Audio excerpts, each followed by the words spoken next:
हरे कृष्णा, राधे राधे। बोलो श्री गुरुदेव महाराज की जय। यह वीडियो हम खास उन लोगों के लिए बना रहे हैं जिनको बहुत ज़्यादा संदेह है कि 6 तारीख को एकादशी करें या 7 तारीख को एकादशी करें। देखो, हम सबको एकादशी का व्रत, जो निर्जला एकादशी का व्रत है, वो 7 तारीख को ही करना चाहिए। कारण क्या है? व्यंजली महाद्वादशी पड़ रही है 7 तारीख को, और व्यंजली महाद्वादशी जब आती है तो एकादशी को भी त्याग कर यदि द्वादशी को व्रत किया जाए तो वो ज़्यादा श्रेष्ठ होता है, ऐसा शास्त्रों में वर्णन है। और हमारे पास बहुत सुंदर इसमें स्पष्ट लिखा हुआ है पद्म पुराण में। पद्म पुराण के अनुसार बता रहे हैं, श्री गौतम ऋषि और अम्बरीश महाराज, इन दोनों के बीच में संवाद हुआ था। गौतम ऋषि ने अम्बरीश महाराज को बताया था कि व्यंजली महाद्वादशी व्रत श्री हरि को अत्यंत प्रिय है। ये कब और कैसे होता है? ये अरुण उदय से आरंभ जब एकादशी होती है, मतलब सूर्योदय में एकादशी है और लास्ट होते होते द्वादशी है। द्वादशी एकादशी पूर्ण होने, सूर्य उदय आरंभ कर कर एकादशी पूर्ण होने तक द्वादशी भी पूर्ण अपने आप, उसी में द्वादशी भी संपूर्ण हो जाएगी और दूसरे दिन त्रयोदशी का कुछ अंश रहेगा। उसको कहते हैं व्यंजली महाद्वादशी, जो इस बार 7 तारीख को पड़ रही है। इसीलिए हम सब 6 तारीख को छोड़कर 7 तारीख को ही व्रत करेंगे।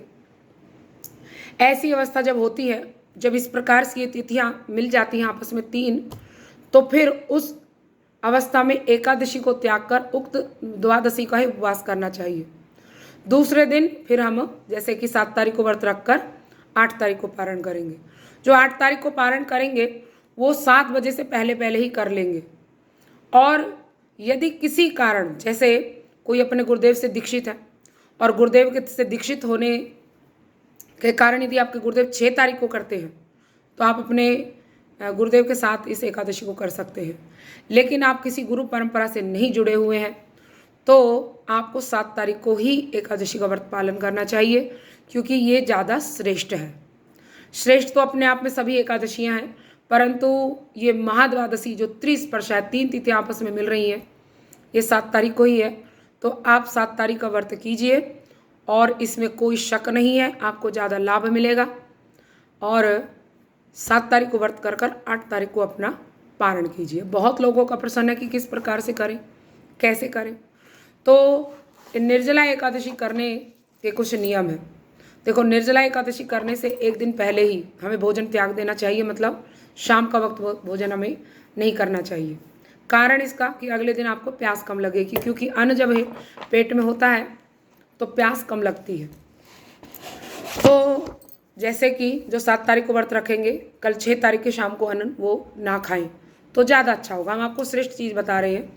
उसमें आप यदि किसी को तकलीफ़ है तो खा भी सकता है, किसी को कोई बीमारी है, लेकिन हम जो आपको जो सही चीज़ है उसको बता रहे हैं। और 6 तारीख को शाम को अन्न ना खाकर 7 तारीख को सुबह, मान लो किसी को ऐसे भी है कि सुबह जल्दी उठकर पानी पीने की आदत है, तो आप 3:30 बजे तक पानी पी सकते हैं। बस किसी प्रकार का अन्न नहीं खा सकते हैं, आप पानी पी सकते हैं 3:30 बजे से पहले। और उसके बाद अपना ब्रह्म मुहूर्त में हुई उठकर स्नान आदि कर हो सके तो गंगा जल से स्नान करें, और गंगा जल डालकर मतलब, या फिर उसमें तीर्थों का आह्वान होता है, उसको गंगे चैव चैव गोदावरी सरस्वती नर्मदे सिंधु कावेरी जल संबंधी कुरु, इस मंत्र को बोलकर आप जल को स्पर्श कर स्नान कीजिए। स्नान कर अपना पूजा अर्चन कर भगवान को पंचामृत से अभिषेक कराएं। और सबसे पहले अपना मंगल आरती करके भगवान को स्नान तब कराएं। ऐसा बिल्कुल ना करें कि उठते ही भगवान को स्नान करा दें। 4 बजे उठे और आपने 4 बजे ही भगवान को स्नान करा दिया, ऐसा नहीं करना चाहिए। सबसे पहले भगवान को बड़े प्रेम पूर्वक उठाया जाता है, जिसको बड़ी सुंदर सी भक्तों का, भगवान को अपने भक्त बड़े प्रिय है, बहुत प्यारे होते हैं भगवान को अपने भक्त। तो उन भक्तों का स्मरण करते, उनकी जय ध्वनि देते हुए, जैसे अपने गुरुदेव की जय नित्य लीला प्रविष्टो विष्णुपाद अष्टोत्तर श्रीमद् भक्ति वेदांत श्रील नारायण गोस्वामी महाराज की जय, इस प्रकार से श्री प्रभुपाद जी की जो भी आपकी गुरु परंपरा में है या आपकी गुरु परंपरा में नहीं भी है, तो श्री भक्त प्रहलाद महाराज की जय, श्री ध्रुव महाराज की जय, ये 12 द्वादश जो हमारे महाजन हुए उनका नाम लेकर आप उनकी जय ध्वनि दे सकते हैं। फिर भगवान को ताली बजाकर बड़े प्रेम से पर्दा खोलिए, फिर उनकी सुंदर सी आरती उतारिए। मंगल आरती किसी को नहीं आती तो कोई भी आरती अपने गा सकते हैं, भगवान श्री कृष्ण की या विष्णु की, भगवान राम की। और फिर उठाकर आपने आरती कर ली। अब भगवान को कुछ मिष्ठान भोग दीजिए, कोई दूध, कोई मिठाई, कोई मिश्री, इस प्रकार से भगवान को भोग दें। उसके बाद आप अपनी तुलसी अर्चना आदि सब कुछ करने के बाद जब सूर्य उदय हो जाए, जब सूर्योदय की पोंप उठती है, जब वो उषा काल जिसको बोलते हैं, जो बिल्कुल अभी सूर्य उदय भी नहीं हुआ और रोशनी हो गई है, उस समय भगवान को स्नान कराएं। और फिर वो पंचामृत से अभिषेक करें, दूध, दही और शहद, घी, बूरा, गंगाजल आदि से स्नान कराकर, और फिर भगवान का सुंदर आज पूरा दिन, जैसे 7 तारीख को आप एकादशी रखें तो पूरे दिन भगवान का भजन कीर्तन में रत रहने की चेष्टा करें, किसी से इधर उधर की कोई बातें ना करें। फिर रात को भी हो सके तो कहीं जागरण में सम्मिलित हों, जहाँ भगवान के नामों का संकीर्तन करके कुछ बैठकर कुछ भजन कीर्तन हो, वहाँ पर रहें। और फिर अगले दिन सुबह ब्रह्म मुहूर्त में उठकर फिर से अपनी दिनचर्या इसी प्रकार से स्टार्ट करके और भगवान को कुछ अन्न का कुछ भोग लगाकर, जैसे खिचड़ी बनाए, हलवा बनाए, खीर बनाए, ये हम कह रहे हैं 8 तारीख के लिए। 7 बजे से पहले भगवान को भोग लगा दें, उसमें से थोड़ा गौ माता को दे दें और फिर अपने गुरुदेव के नाम की कुछ दक्षिणा निकालें। जो भी आपको दान पुण्य करना है वो कर सकते हैं, लेकिन आप अपना 8 तारीख को 7 बजे से पहले पहले अपना व्रत खोल लें तो ज़्यादा श्रेष्ठ होगा, क्योंकि व्रत का पारण 7:12 से पहले पहले ही है। हम 7 बजे से पहले इसलिए कह रहे हैं कि ताकि आप बिल्कुल भी लेट ना हो सके, और इस प्रकार से अपना व्रत पालन करें। और भी यदि कोई प्रश्न है तो आप पूछ सकते हैं, और कुछ त्रुटि हो रही हो तो हमें क्षमा करें।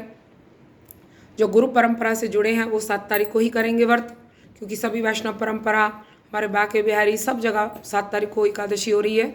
क्योंकि जब व्यंजली महाद्वादशी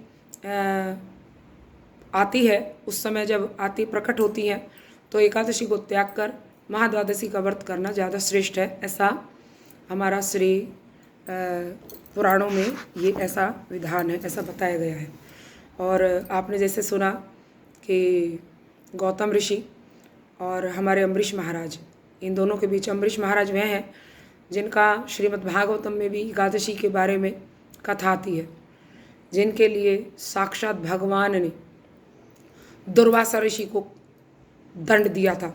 दुर्वासा ऋषि ने इनको श्राप देने की चेष्टा की, एकादशी पालन कर रहे थे ये, और भगवान ने अपना चक्र दुर्वासा ऋषि के पीछे छोड़ दिया था।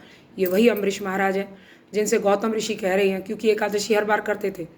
तो गौतम ऋषि ने बताया कि तुम एकादशी करते हो, हर महीने की 2 एकादशी करते हो, बहुत अच्छी बात है, परंतु जब भी कभी व्यंजली महाद्वादशी प्रकट हो तो आप एकादशी को त्याग कर व्यंजली महाद्वादशी का व्रत करें, वो आपके लिए ज़्यादा श्रेष्ठ है।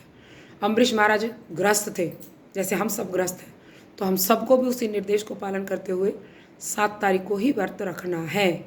और यदि किसी कारण आप, जैसे अगड़ पड़ोस में हो रही है, कोई पंडित मंदिर वाले उन्हें बता दिया कि नहीं हम तो 6 तारीख को करेंगे, तो आप भी 6 तारीख को करो। तो यदि 6 तारीख को आप कर रहे हैं तो ध्यान रखें, आप अपना पारण को, जो व्रत खोलने का समय है वो दोपहर 1 बजे के बाद है, तब तक आप अपना व्रत नहीं खोल सकते हैं। वो भी एक ग्रह नक्षत्रों के कारण ऐसा है।